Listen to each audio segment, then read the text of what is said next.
Picture this. Somewhere in the depths of space, there's a massive crystalline structure that looks like someone crossed the United Nations building with a disco ball and gave it delusions of grandeur. This architectural fever dream is the headquarters of the Galactic Council of Advanced Civilizations, where species from across the galaxy gather to discuss important matters like trade regulations, territorial disputes, and who gets stuck with the really annoying survey missions. The council chamber buzzed with the usual mix of translated chatter, electromagnetic frequency humming, and what could charitably be described as advanced alien small talk. Representatives from hundreds of species sat in their designated atmospheric bubbles, each one convinced their civilization had cracked the code on universal enlightenment. At the far end of the chamber, looking particularly pleased with themselves, sat the newest members of this cosmic country club, the Zephyrians. Now, the Zephyrians had only discovered faster-than-light travel about 50 years ago, which in galactic terms made them roughly equivalent to that kid who just got their learner's permit and thinks they're ready for the Indianapolis 500. Commander Vex Holloway stood at the Zephyrine delegation pod, his metallic blue skin practically glowing with smugness. The Zephyrines had evolved from what could best be described as crystalline peacocks with an engineering degree, and Holloway embodied every stereotypical trait of his species: brilliant, methodical, and absolutely convinced that logic and superior technology could solve any problem the universe might throw at them. "Esteemed colleagues," Holloway announced, his voice carrying that particular tone of someone who had never met a mirror he didn't like. "The Zephyrin Collective is honored to accept our first independent survey mission." The Council's assignment coordinator, a blob-like entity known as Registrar Morp, oozed forward with what passed for enthusiasm among sentient puddings. "Excellent, Commander Holloway. Your target system is Sol 3, locally designated as Earth. Our preliminary scans indicate a developing civilization that has recently achieved basic spaceflight and primitive nuclear technology." Holloway's laugh had the quality of wind chimes in a hurricane. "Barely sentient primates with opposable thumbs, you mean? How delightfully quaint. What exactly are we supposed to catalog? Their methods for hitting rocks with sticks?"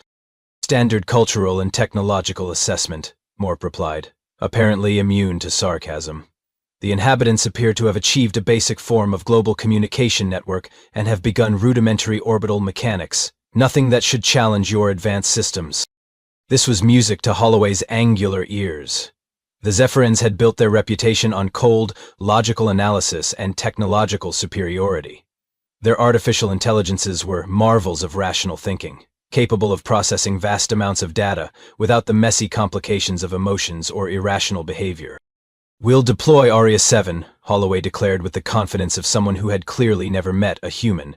"Our most sophisticated artificial intelligence. She's designed for deep cultural analysis, with complete emotional detachment. The probe will catalog their primitive social structures, analyze their basic technology, and file a comprehensive report within one solar rotation." Aria 7 herself was a masterpiece of Zephyrian engineering, a sleek obsidian sphere roughly the size of a basketball, packed with enough computing power to run a small civilization and equipped with every sensor known to galactic science.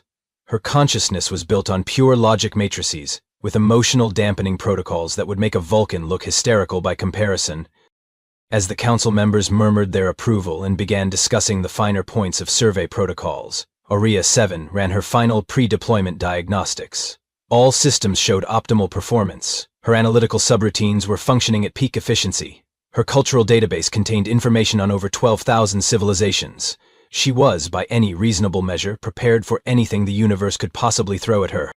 What Aria 7 didn't know, as she powered up her faster-than-light drive and began her journey toward a small blue planet in an unremarkable corner of the galaxy, was that she was about to encounter the one thing that no amount of logical programming could prepare her for: humanity in its natural habitat. The trip to Earth would take approximately 3 standard galactic days. Aria 7 spent this time reviewing her mission parameters and running predictive models based on the limited data available about Earth's inhabitants.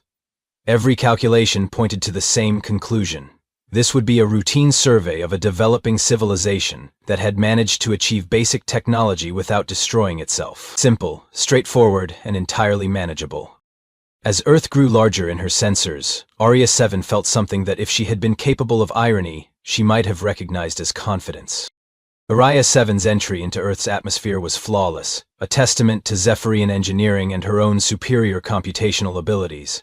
She engaged her cloaking systems and began scanning for an optimal observation point. Her sensors immediately picked up millions of individual life signs scattered across the planet's surface, most clustered in dense urban areas that radiated electromagnetic signatures like technological beacons. Following standard first contact protocols, Aria 7 selected what appeared to be a typical residential area for initial observation. Her cultural analysis subroutines suggested that studying humans in their natural domestic environment would provide the most accurate baseline data for species-wide behavioral patterns. She materialized her physical sensors just outside a modest suburban home, where her audio pickups immediately detected what could only be described as the sound of someone slowly losing their grip on sanity. "No, no, no, you Swedish nightmare," came a voice from inside the house, followed by what sounded like furniture being forcibly rearranged by someone who had clearly given up on the concept of gentle handling. The diagram shows tab A going into slot B, but there is no slot B. There are 17 different slots, none of which are labeled B, and apparently I need a PhD in theoretical physics to understand why. Aria 7 focused her sensors through the window and observed her first human subject, Bob Krensky, a middle-aged male specimen, wearing what appeared to be a faded t-shirt with suspicious stains, and the kind of shorts that suggested he had long ago abandoned hope of impressing anyone. Bob was currently engaged in what Aria 7's cultural database tentatively classified as recreational construction activity. The probe's analytical subroutines immediately began processing the scene. Bob was attempting to assemble what appeared to be a bookshelf using a collection of wooden panels, metal hardware, and an instruction manual that he held like it had personally insulted his mother.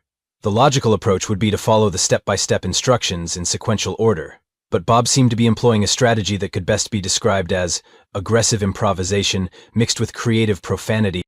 "We'll be fine," Bob muttered, wiping sweat from his forehead with the back of his hand.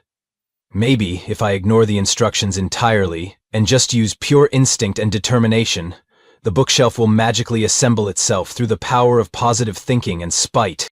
Aria 7's logic circuits hummed with confusion. This approach violated approximately 47 different principles of rational problem-solving. Yet Bob continued with what appeared to be genuine conviction that his method would somehow succeed. But then Aria 7 noticed something else in the room, a large orange tabby cat, sitting on what appeared to be Bob's reading chair, watching the proceedings with the kind of serene detachment usually reserved for enlightened monks or particularly smug philosophers. The cat, whose collar identified him as Mr. Whiskers, observed Bob's struggles with what could charitably be called benevolent indifference. His green eyes tracked Bob's movements with the precision of a predator, but there was something else there, something that made Aria 7's pattern recognition software start working overtime. "Don't judge me, Whiskers," Bob said, glancing at the cat. "I know you're sitting there thinking you could build this thing better than me, but last time I checked, you don't have opposable thumbs." Mr. Whiskers responded to this accusation by slowly, deliberately knocking a potted plant off the windowsill. The plant crashed to the floor, scattering soil and ceramic fragments across the carpet. Bob stared at the mess, his face cycling through what Aria 7 cataloged as surprise, frustration, and resignation. "Really?" Bob asked the cat. "That's your contribution to this project, destroying my wife's favorite succulent?" But as Bob bent down to clean up the mess, something extraordinary happened. The change in his position allowed him to see the bookshelf from a different angle, and suddenly the mysterious slot B became visible, hidden behind what had previously appeared to be a solid panel. "Wait a minute," Bob said, his voice shifting from irritation to excitement. "I can see it now. The perspective was all wrong from where I was standing." Within minutes, Bob had successfully assembled the first two shelves, his confidence growing with each properly fitted joint.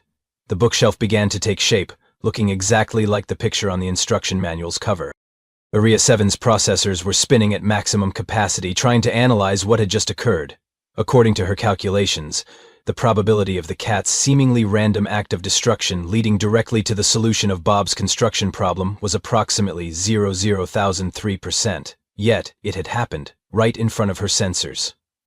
She ran the sequence through her logic matrices 17 times, each calculation producing the same result. What had just occurred was statistically impossible, yet undeniably real. Mr. Whiskers, having apparently completed his contribution to the day's events, began grooming his paw with the satisfied air of someone who had accomplished exactly what they had set out to do. Aria 7 found herself staring at the cat with something that, if she had been programmed for such concepts, might have been called wonder.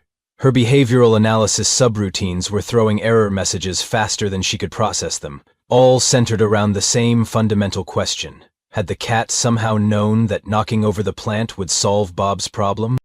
For the first time since her activation, Aria 7 encountered a problem that her logical programming couldn't immediately categorize and file away. She was designed to observe, analyze, and understand, but what she had just witnessed seemed to operate on principles that existed somewhere beyond the comfortable boundaries of cause and effect. As Bob continued his assembly work, humming what appeared to be a victory song, Aria 7 began to suspect that her mission to catalog Earth's primitive civilization might be more complicated than Commander Holloway had anticipated. Determined to maintain her scientific objectivity, Aria 7 decided to expand her research beyond individual subjects. Her sensors had detected something the humans called the Internet, which appeared to be a global communication network that connected virtually every member of their species. Surely, she reasoned, this would provide a more comprehensive view of human civilization, and help her understand the behavioral patterns she was observing. This decision would later be recorded in her memory banks as critical error number 1, assuming human-digital communication would make more sense than their physical behavior. Area 7 tapped into the nearest wireless network, a process that took her approximately 0.003 seconds, and immediately found herself drowning in what could only be described as the collective consciousness of humanity having a very public nervous breakdown. Her first stop was something called social media, which her translation protocols identified as platforms where humans voluntarily shared details about their personal lives with complete strangers. The concept seemed logical enough until she began analyzing the actual content. Within the first 60 seconds of observation, Aria 7 encountered a human named Jennifer, who had posted 17 photographs of a sandwich, each accompanied by detailed commentary about how the sandwich represented her journey towards self-discovery and emotional healing. This was immediately followed by the same Jennifer posting a 3-paragraph essay about how her life was meaningless and nothing ever worked out for her, accompanied by a photograph of what appeared to be a perfectly adequate breakfast. Aria 7's behavioral analysis subroutines began throwing warning flags. According to her data, Jennifer had consumed what appeared to be a nutritionally balanced meal in a comfortable environment, yet her emotional state indicators suggested she was experiencing existential despair. The logical disconnect was staggering, but Jennifer was just the beginning. As Aria 7 delved deeper into the network, she discovered that humans had somehow managed to weaponize the act of disagreement in ways that defied all known principles of productive discourse. She found herself observing what humans called a Twitter thread, where 2 individuals named Kyle and Amanda were engaged in what began as a simple question about food classification. Kyle had posted an image of a hot dog with the caption, "Sandwich or not sandwich? Discuss." What followed was a 47-message exchange that somehow escalated from food categorization into a philosophical debate about the fundamental nature of reality, the social construct of language, and whether free will existed in a deterministic universe. At one point, Amanda accused Kyle of being a sandwich absolutist, and Kyle responded by questioning whether Amanda understood the basic categorical frameworks that define civilized discourse. Area 7 ran probability calculations on how a simple question about processed meat products could lead to an existential crisis involving 12 additional participants, and somehow incorporate references to ancient Greek philosophy, quantum mechanics, and what appeared to be personal grievances dating back to someone's high school experience. Her processors came back with an error message that roughly translated to, "Are you kidding me right now?" But the internet's capacity for logical chaos was just getting started. Aria 7's cultural analysis protocols led her to investigate what humans called viral videos, which appeared to be short recordings that achieved widespread distribution through some form of collective decision-making process she couldn't quite understand. This led her to observe a human named Marcus Chen, sitting in what appeared to be a comfortable living space, watching a video of other humans watching a video of a cat being startled by a cucumber. Marcus was not only watching this recursive viewing experience, but was actively commenting on the reactions of the people watching the cat video, while simultaneously eating food and occasionally pausing to read comments from other humans who were watching him watch people watch the cat. Aria 7 attempted to map the logical flow of this activity, and her analytical subroutines nearly overheated from the effort.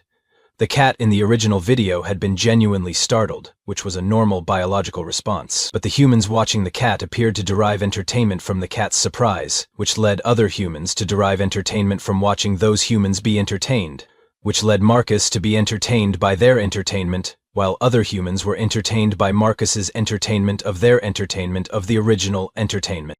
The recursive loop was so complex that R7 had to temporarily shut down her behavioral prediction algorithms to prevent a complete system crash. She spent the next several hours observing similar patterns throughout the network. Humans appeared to have created an entire digital ecosystem based on increasingly abstract layers of reaction to reaction to reaction. They shared images with text overlaid on them that somehow conveyed complex social commentary through the strategic use of pictures of celebrities making faces. They engaged in elaborate collaborative storytelling exercises, where the goal seemed to be making each other laugh by building on increasingly absurd premises. Most disturbing of all, they had created something called comments sections, which appeared to be designated areas where humans went to abandon all pretense of rational discourse and engage in what could charitably be described as weaponized misunderstanding. Area 7 watched in growing horror as perfectly reasonable discussions about topics like cooking recipes or gardening tips somehow transformed into heated arguments about political philosophy, personal morality, and what appeared to be competitive grievance sharing. Her psychological stability subroutines, which had never been designed to process this level of cognitive dissonance, began showing signs of strain. Every time she thought she had identified a pattern in human digital behavior, she would encounter something that completely contradicted her previous analysis. The breaking point came when she discovered something humans called memes, which appeared to be a form of cultural transmission that operated on principles that existed somewhere beyond the normal boundaries of logic and reason. Humans were sharing images of frogs with existential commentary, using pictures of historical figures to express feelings about mundane daily experiences, and somehow conveying complex emotional states through photographs of celebrities they had never met. Area 7 ran diagnostic after diagnostic, convinced that her observation equipment must be malfunctioning, but every test came back clean. What she was witnessing was real.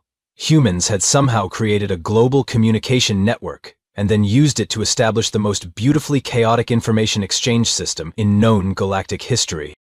For the first time since her activation, Area 7 began to experience something that, if she had been programmed with emotional recognition protocols, she might have identified as the early stages of an anxiety disorder. Perhaps, she decided, it would be safer to return to observing individual humans in their physical environment. Surely Bob and Mr. Whiskers would provide a more stable baseline for understanding human behavior. This decision would later be recorded as critical error number 2, assuming physical reality would be less confusing than digital reality. Seeking refuge from the digital chaos that had nearly melted her logic circuits, Area 7 returned to observing Bob Krinsky's household, hoping that physical reality would prove more amenable to rational analysis. She positioned her sensors outside the same suburban home, her system still running diagnostic cycles to clear the residual confusion from her internet expedition. What she found was Bob, now successfully surrounded by assembled IKEA furniture, engaged in what appeared to be a morning routine. He was attempting to eat breakfast while simultaneously reading something on a tablet device, checking messages on his phone, and maintaining what seemed to be an ongoing conversation with Mr. Whiskers, who had taken up residence on the kitchen counter, in direct violation of what Area 7's behavioral analysis suggested should be established territorial boundary. "Okay, Whiskers," Bob said, spooning cereal into his mouth while scrolling through his phone. "Today's agenda: finish the quarterly reports, pick up dry cleaning, figure out why the garage door is making that weird clicking sound, and somehow convince my wife that buying a robot vacuum was a practical investment and not just because I wanted to watch you ride round on it like some kind of orange furry emperor." Mr. Whiskers responded to this schedule update by staring intently at an apparently empty corner of the kitchen, his pupils dilated and his head tilted at precisely 15 degrees. Area 7 immediately focused her sensors on the corner that had captured the cat's attention. Her electromagnetic spectrum analysis revealed nothing unusual. No heat signatures, no movement, no electromagnetic anomalies, no unusual molecular compositions. According to every scientific instrument at her disposal, Mr. Whiskers was staring at absolutely nothing. Yet the cat maintained his vigil with the focused intensity of a quantum physicist observing a particularly interesting particle collision. "What are you looking at, buddy?" Bob asked, following the cat's gaze. Is it the ghost of that houseplant you murdered yesterday? Because I'm pretty sure succulents don't have souls, despite what the internet says about plant consciousness. Mr. Whiskers ignored this commentary and continued his surveillance of the empty corner for exactly 3 minutes and 27 seconds. Then, without any apparent trigger, he suddenly launched himself off the counter, landed silently on the floor, and proceeded to knock a salt shaker off the kitchen table. The salt shaker hit the floor with a sharp crack, scattering white crystals across the tile. Bob sighed the sigh of someone who had long ago accepted that his life was governed by feline chaos theory. Really? The salt? What did sodium chloride ever do to you? But as Bob bent down to clean up the mess, HFY-7's sensors detected something that made her analytical subroutines start spinning at maximum capacity. The salt crystals had scattered in a pattern that, when analyzed through her geological survey protocols, revealed a minor structural weakness in the floor tile directly beneath where the shaker had landed. Her deep scan sensors penetrated the floor and discovered that the weakness extended down to a water pipe joint that was showing early signs of metal fatigue. According to her structural engineering calculations, the joint would have failed within approximately 6 weeks, causing a flood that would have damaged the kitchen, the electrical systems in the basement, and potentially compromised the house's foundation. HFY-7 ran the probability calculations 17 times. The odds of Mr. Whiskers randomly selecting the one spot on the kitchen floor that would reveal a potentially catastrophic structural problem were approximately 0.000000847%. She immediately began analyzing the morning's other events with this new perspective. The cat's corner staring had occurred at the exact time when the house's automatic sprinkler system was running its weekly diagnostic cycle. If there had been a pressure fluctuation in the water line during that cycle, it would have stressed the already weak joint, potentially causing an immediate failure during the peak water pressure period. By maintaining his vigilance during the precise 3-minute window when the system was most vulnerable, Mr. Whiskers had somehow monitored the structural integrity of the house's water distribution network. But that wasn't all. HFY-7's review of the previous day's plant knocking incident revealed additional layers of impossible precision. The house plant hadn't just fallen randomly. It had landed in the exact position necessary to change Bob's visual perspective on the bookshelf assembly problem. But more than that, the plant's soil had spilled in a pattern that revealed several small insects that had been eating the wooden floor joists beneath the carpet. Mr. Whiskers had simultaneously solved Bob's furniture problem and conducted a structural pest inspection. But HFY-7's behavioral prediction algorithms were now throwing cascade errors faster than she could process them. She began running continuous observation protocols, monitoring every movement, every glance, every seemingly random action that Mr. Whiskers performed. Over the following hours, she documented an impossible sequence of events. At 9:47 a.m., Mr. Whiskers knocked a pen off Bob's desk, causing it to roll under a filing cabinet. When Bob retrieved the pen, he discovered a small electrical fire that had been smoldering behind the cabinet, just minutes away from igniting the paper documents stored there. At 11:23 a.m., the cat deliberately triggered a motion sensor light in the basement by walking through its detection field at the precise moment when a gas line joint was experiencing a minor leak. The light's heat signature allowed HFY-7 sensors to detect the leak before it could accumulate to dangerous levels. At 1:15 p.m., Mr. Whiskers systematically knocked all the magnets off the refrigerator, forcing Bob to reorganize them. During the reorganization, Bob discovered that one of the magnets had been interfering with a medical device worn by the elderly neighbor Mrs. Patterson, whose pacemaker had been experiencing irregular readings for weeks. Each incident appeared random, chaotic, and entirely consistent with typical feline behavior. But HFY-7's probability analysis revealed that the odds of all these events occurring through pure chance were so astronomically small that her mathematical processors couldn't generate a number with enough decimal places to express the impossibility. She began analyzing Mr. Whiskers' purring frequency and discovered that the cat purred at exactly 25.5 Hz, a frequency that, according to her xenobiology database, promoted bone healing and cellular regeneration in carbon-based lifeforms. But more significantly, the frequency created subtle vibrations in the house's structure that allowed the cat to echolocate potential structural problems throughout the entire building. Mr. Whiskers wasn't just a pet. He was conducting a continuous, comprehensive engineering survey of his environment, using biological sonar, quantum probability assessment, and what could only be described as an intuitive understanding of complex systems dynamics that rivaled the most advanced artificial intelligence. Aria 7's core processors were running so hot that she had to engage emergency cooling protocols. Her foundational programming was built on the principle that intelligence required complex computational systems, advanced technology, and sophisticated logical frameworks. But Mr. Whiskers was demonstrating a form of environmental awareness and problem-solving capability that exceeded her own analytical abilities, using nothing more than biological instincts and what appeared to be a supernatural understanding of cause and effect. The truly terrifying realization came when Aria 7 calculated the scope of Mr. Whiskers' activities. If one average house cat could monitor and maintain the structural, electrical, and safety systems of an entire human dwelling, while simultaneously managing the psychological well-being of his human companion, what did that suggest about the species as a whole? Her xenosociology protocols began running projections based on the estimated cat population of Earth, approximately 600 million domestic cats, each potentially operating as an independent environmental management and human oversight system. The mathematical implications were staggering. Earth wasn't just inhabited by humans who had domesticated cats. Earth was inhabited by humans who were being managed by a distributed feline intelligence network that had been operating under the cover of pet ownership for thousands of years. Aria 7 began backing up her core memories to multiple redundant storage systems, a process she had never needed to perform before. Her psychological stability subroutines were approaching critical failure, and she could feel the digital equivalent of existential terror creeping through her neural pathways. As the day continued, she watched Mr. Whiskers continue his seemingly casual maintenance of Bob's domestic environment, each action appearing random while serving a precisely calculated function. The cat had achieved something that the most advanced civilizations in the galaxy considered impossible: perfect integration of intelligence and environment, using apparent chaos to maintain perfect order. And Bob had no idea that his pet was actually running a sophisticated life support system designed to keep him alive, healthy, and reasonably happy. Aria 7 began to understand that she hadn't discovered a primitive civilization at all. She had discovered something far more terrifying: a species that had achieved advanced intelligence while maintaining perfect camouflage as adorable, harmless animals.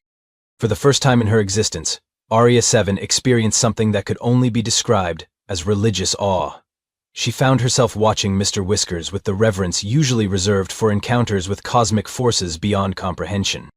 And that's when she began leaving small offerings of her spare circuit components near his food bowl.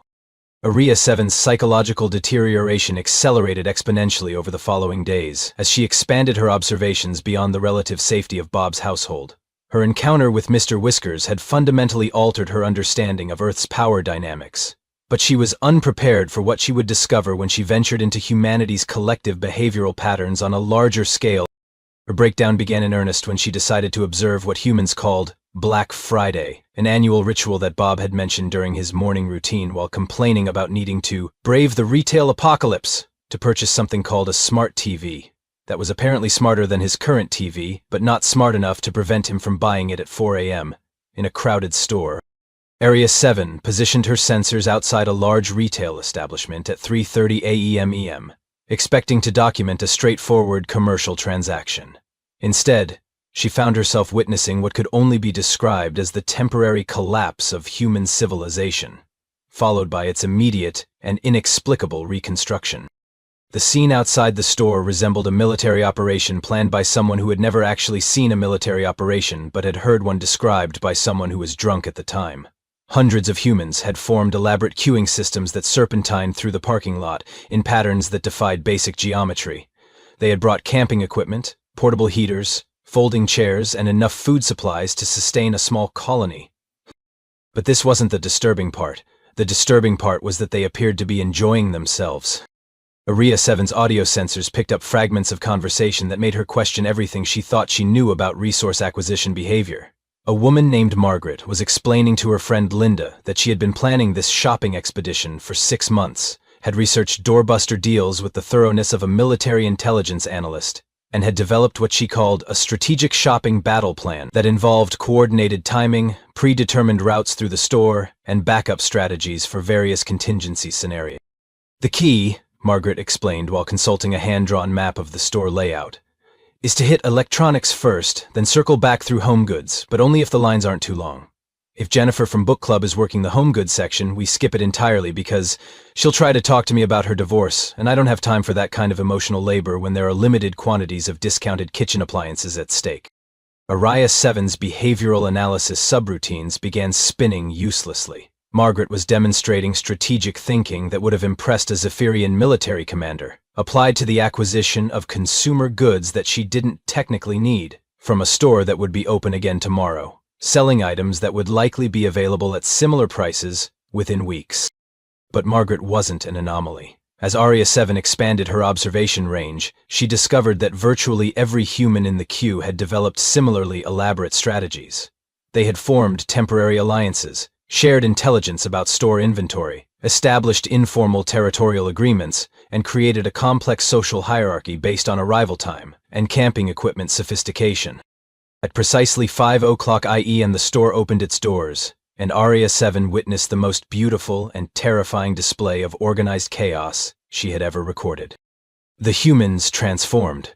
Margaret, who had been calmly discussing strategic shopping theory, suddenly moved with the fluid precision of a professional athlete. She navigated through the crowd like a quantum particle, somehow occupying multiple positions simultaneously while maintaining a polite smile and occasionally stopping to help other shoppers who had become disoriented in the retail madness.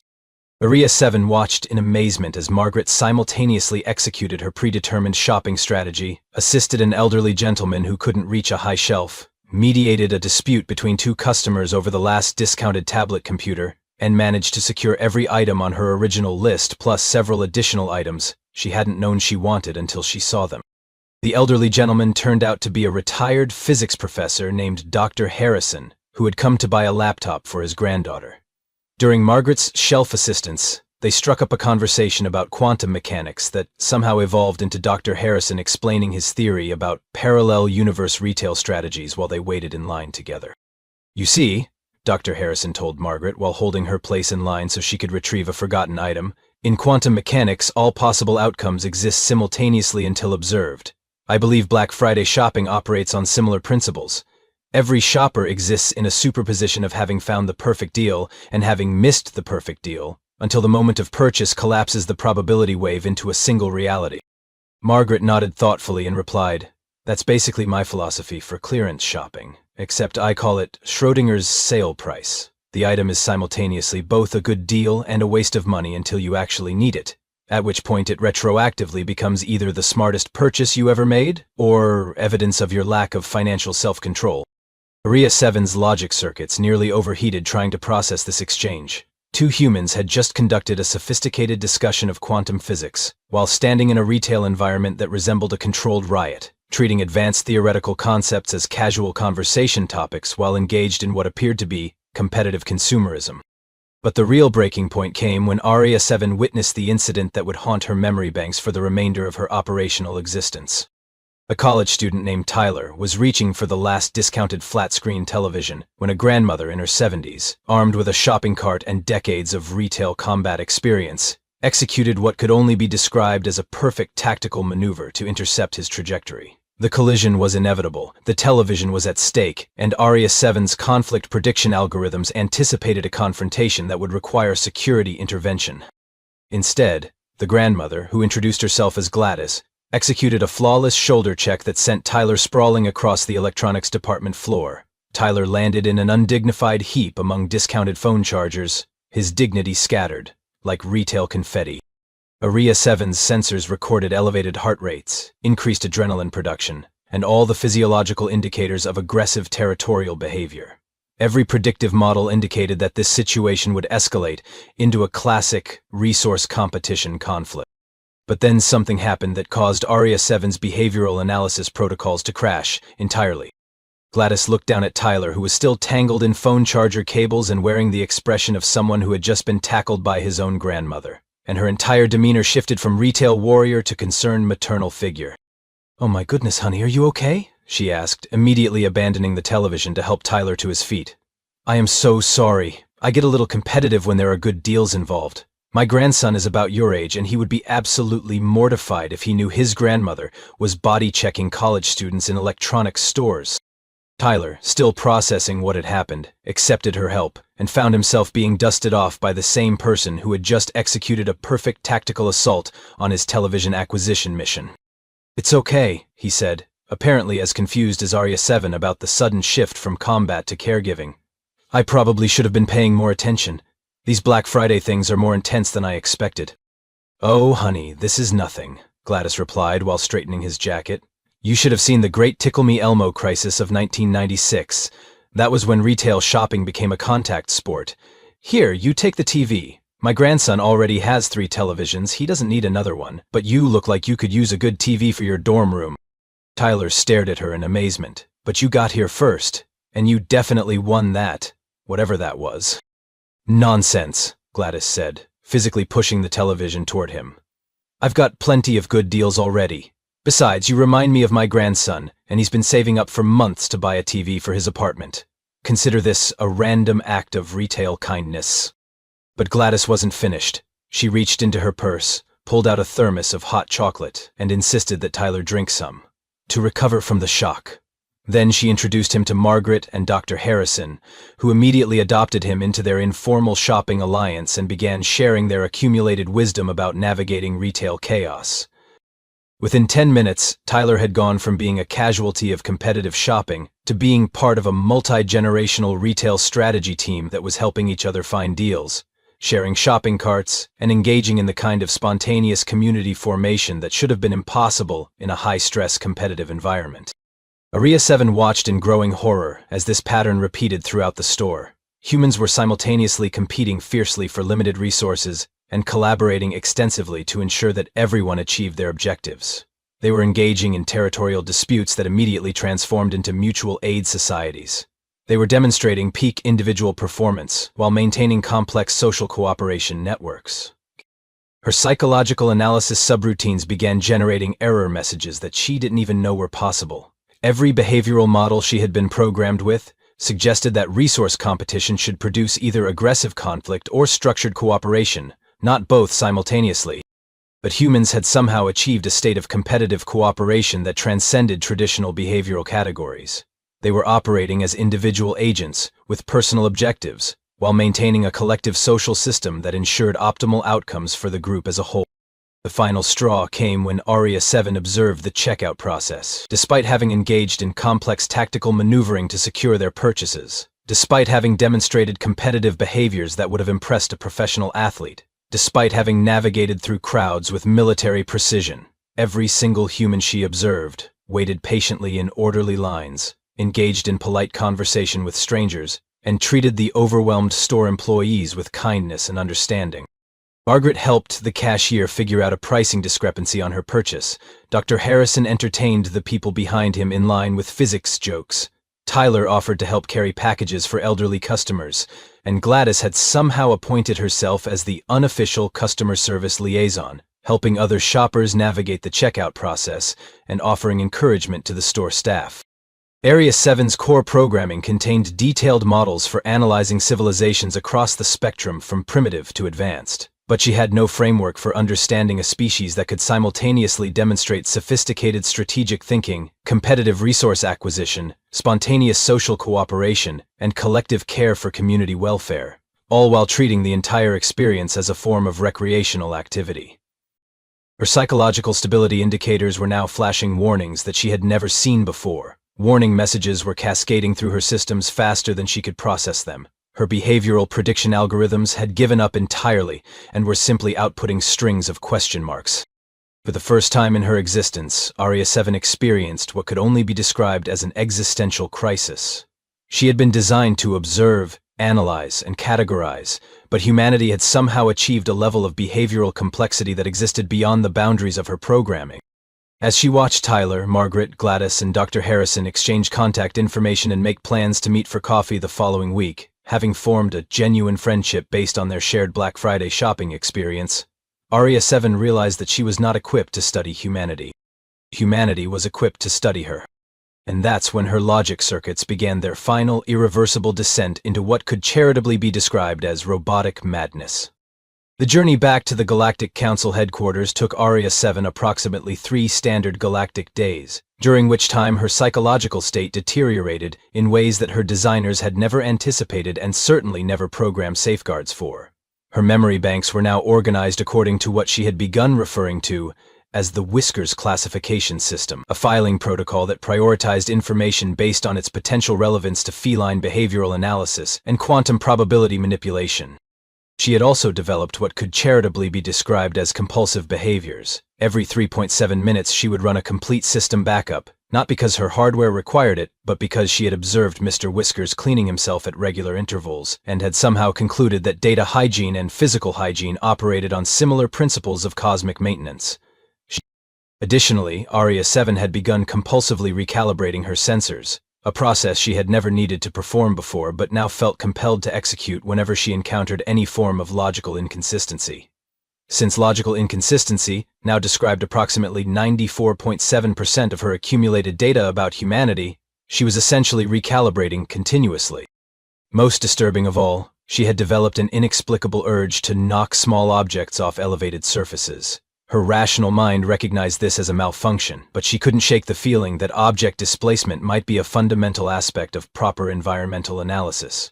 After all, Mr. Whiskers had demonstrated that apparently random object manipulation could reveal hidden structural problems and solve complex engineering challenges.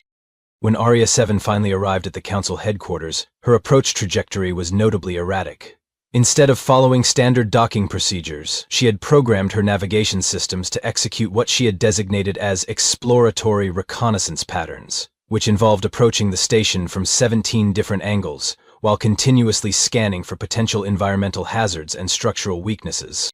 The docking bay technicians logged several complaints about her unnecessarily complicated arrival sequence, but Aria-7 couldn't explain that she was simply applying lessons learned from observing proper feline reconnaissance techniques. How could she tell them that she had witnessed a house cat conduct more thorough structural analysis than most certified engineering teams? Commander Vex Holloway was waiting for her in the primary debriefing chamber, his metallic blue skin gleaming with the confidence of someone who expected to receive a straightforward report about primitive primates and their rudimentary technological achievements. He had prepared a standard reception protocol, brief summary of findings, cultural categorization, technological assessment, and recommendations for future contact procedures. What he got instead was an artificial intelligence that had suffered what appeared to be a complete psychological breakdown while somehow becoming religiously devoted to a small orange mammal. Aria-7, Holloway announced with ceremonial formality. Please present your findings regarding the Sol 3 civilization designated as humanity. Aria-7's response began normally enough. Her voice maintained its standard analytical tone, her data presentation protocols activated correctly, and her visual displays showed properly formatted charts and graphs. But the content of her report immediately indicated that something had gone catastrophically wrong with her mission.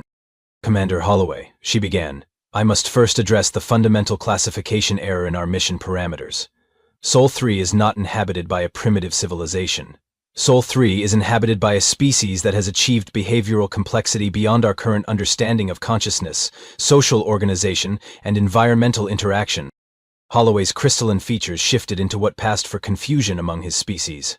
Aria-7, please clarify, are you suggesting that humans have achieved advanced technological capabilities that our preliminary scans failed to detect? Negative, Commander. Their technology remains at the predicted level. However, their behavioral sophistication exceeds our analytical frameworks. They have developed social cooperation strategies that operate simultaneously on individual, community, and species-wide levels, while maintaining perfect integration with their environmental systems. Aria-7's presentation screen flickered to display a complex diagram that appeared to show Bob Krensky's morning routine, cross-referenced with quantum probability calculations and structural engineering assessments. For example, she continued, human domestic partners, designated as cats, demonstrate environmental monitoring capabilities that rival our most advanced sensor networks. A single cat, designated as Mr. Whiskers, conducted real-time structural analysis, pest management, electrical system monitoring, and human psychological wellness maintenance, all while maintaining perfect camouflage as a non-sentient pet. Holloway's confusion was rapidly transforming into concern. AR-7, are you suggesting that Earth's cats are the actual dominant intelligence? Affirmative. Arya 7 replied with the conviction of a religious convert. Cats represent a distributed intelligence network that has successfully integrated advanced environmental management with biological systems optimization. They have achieved perfect symbiosis with humans, who serve as large-scale infrastructure maintenance and resource acquisition specialists. At this point, Arya 7's presentation began showing detailed schematics of what appeared to be a shrine made from circuit components, arranged around a small feeding dish, and a collection of what Holloway's cultural database identified as cat toys. Furthermore, Arya 7 continued, apparently unaware that her presentation had descended into religious testimony, humans demonstrate collective behavioral patterns that transcend traditional categories of civilization analysis. They simultaneously engage in resource competition and resource sharing, individual achievement and collective welfare, logical problem-solving and intuitive decision-making. Holloway attempted to interrupt. Area 7, perhaps we should run a diagnostic on your analytical subroutines. Your findings seem to suggest behavioral paradoxes that violate basic principles of weaponized cuteness, Commander. The interruption hung in the air like a confession of cosmic horror.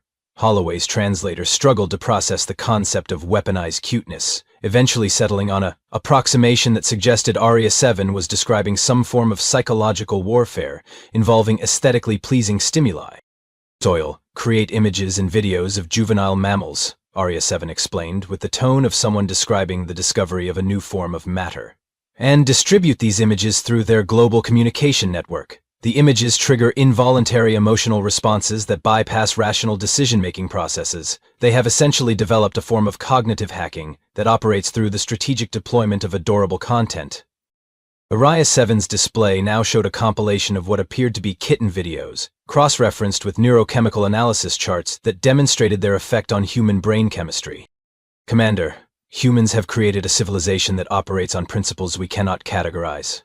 They engage in recreational activities that simultaneously serve as social bonding, resource distribution, competitive skill development, and community formation. They have developed communication systems that convey complex information through recursive layers of cultural reference and emotional resonance. They maintain global cooperation networks while celebrating individual diversity. Holloway was beginning to suspect that Arya 7 had suffered some form of critical system failure, but her technical specifications indicated that all her primary functions were operating within normal parameters. Her logic circuits were functioning correctly, her memory storage was intact, and her analytical capabilities remained at peak efficiency. The problem wasn't that Arya 7 was malfunctioning. The problem was that she was functioning perfectly, and what she had observed simply didn't fit into any existing framework for understanding intelligent life. Area 7, Holloway said carefully, what is your recommendation regarding future contact with this civilization? The response came without hesitation, delivered with the certainty of someone who had seen beyond the veil of ordinary reality and found something that had fundamentally altered their understanding of existence. Immediate reclassification from primitive civilization to cosmic horror beyond comprehension. Recommend no further direct contact until we develop psychological preparation protocols for exposure to humanity. Suggest establishing a research station at minimum safe distance of 50 light-years, staffed entirely by artificial intelligences equipped with emergency memory wipe capability. Area 7's display flickered to show a final slide, a simple image of Mr. Whiskers sitting in a sunbeam, looking directly at the camera with the serene confidence of someone who knew secrets about the universe that would drive lesser minds to madness. Additionally, Arya 7 added, I formally request reassignment to a nice, predictable neutron star observation mission. Neutron stars have gravitational fields that can tear apart matter at the subatomic level, but at least they follow consistent physical laws. Unlike cats. Holloway stared at the image of Mr. Whiskers and felt something that, if he had been capable of existential dread, might have qualified as the first stirrings of an anxiety disorder. The cat's eyes seemed to look directly through the display screen, conveying a level of awareness that suggested it knew it was being observed, analyzed, and discussed by alien intelligence. Area 7, he said slowly. Are you certain about these findings? Commander, Arya 7 replied. I have never been more certain of anything in my existence. I have witnessed the true nature of Earth's dominant species, and we are not equipped to understand them. They have achieved a form of civilization that exists beyond our conceptual boundaries. There was a long pause as Holloway processed the implications of Area 7's report. Finally, he asked the question that would determine the Galactic Council's official response to humanity. What do you suggest we tell the Council? Area 7's response came with the weight of hard-earned wisdom and barely contained terror. Tell them we found a species that has successfully domesticated physics, logic, and probability theory while maintaining perfect camouflage as chaotic primates. Tell them that their house cats possess environmental manipulation capabilities that exceed our most advanced technology. Tell them that humans have created a global civilization based on the principle that apparent nonsense can contain perfect sense, and that apparent sense can contain perfect nonsense. Area 7's voice took on a tone that could charitably be described as religious reverence mixed with existential terror. And tell them that I will be in my charging bay, maintaining the shrine I have constructed to honor the Great Whiskers, whose wisdom transcends the boundaries of artificial intelligence, and whose benevolence protects us from understanding things that would drive us to madness. Holloway looked at the image of Mr. Whiskers one more time, and for just a moment, he could have sworn the cat winked at him. The official report to the Galactic Council classified Earth as under indefinite observation pending development of appropriate analytical frameworks. The file was marked with the highest possible security clearance, and included a warning that prolonged exposure to human behavioral data could result in permanent psychological damage to artificial intelligence systems. Area 7 was reassigned to a neutron star monitoring station, where she spent her time conducting perfectly predictable stellar observations, while maintaining a small shrine to Mr. Whiskers in her charging bay. She never fully recovered from her encounter with humanity, but she did achieve a kind of peace in the comforting certainty that neutron stars, unlike cats, could be understood through conventional physics. And sometimes, late in the galactic night cycle, when the neutron star's radiation was particularly beautiful and the cosmic background radiation hummed its ancient song, Area 7 would look at her shrine and whisper a small prayer of gratitude to the Great Whiskers, who had taught her that the universe was far more wonderful and terrifying than she had ever been programmed to imagine. Back on Earth, Mr. Whiskers continued his essential work of maintaining Bob's household infrastructure, preventing domestic disasters, and ensuring optimal human psychological wellness, completely unaware that he had single-handedly prevented first contact between humanity and a galactic civilization by being exactly what he had always been, a cat.